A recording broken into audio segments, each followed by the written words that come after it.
ഹരേ കൃഷ്ണ. പരശുരാമ ചരിതമാണ് നമ്മൾ കേട്ടുകൊണ്ടിരുന്നത്. കഴിഞ്ഞ വീഡിയോയിൽ നമ്മൾ ഭഗവാൻ പരശുരാമൻ കാർത്തവീര്യാർജുനന് മോക്ഷം നൽകുന്നതായിട്ടാണ് കണ്ടത്.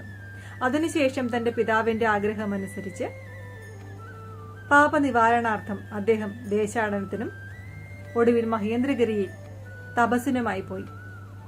രാമൻ ആശ്രമത്തിലില്ല എന്നറിഞ്ഞുകൊണ്ട് കാർത്തവീര്യാർജുനന്റെ ശേഷിക്കുന്ന മക്കൾ ആശ്രമത്തിലെത്തി.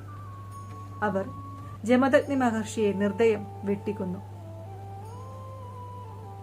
ഒരിക്കലും ഇനി ശുക്രാചാര്യർ വന്ന് അദ്ദേഹത്തെ പുനർജീവിപ്പിക്കരുത് എന്നറിഞ്ഞുകൊണ്ട് ജമദഗ്നി മഹർഷിയുടെ ശിരസും വെട്ടിയെടുത്ത് അവർ കൊട്ടാരത്തിലേക്ക് പോയി. ഈ രംഗങ്ങളെല്ലാം കണ്ടുകൊണ്ട് രേണുകയും മറ്റു പുത്രന്മാരും നിലവിളിച്ചു. ഒടുവിൽ മനംതൊന്ത് രേണുക മരിച്ചു വീണു. മറ്റു പുത്രന്മാർ രേണുകയുടെയും ജമദഗ്നിയുടെയും ജഡങ്ങൾ ആചാരപ്രകാരം സംസ്കരിച്ചു.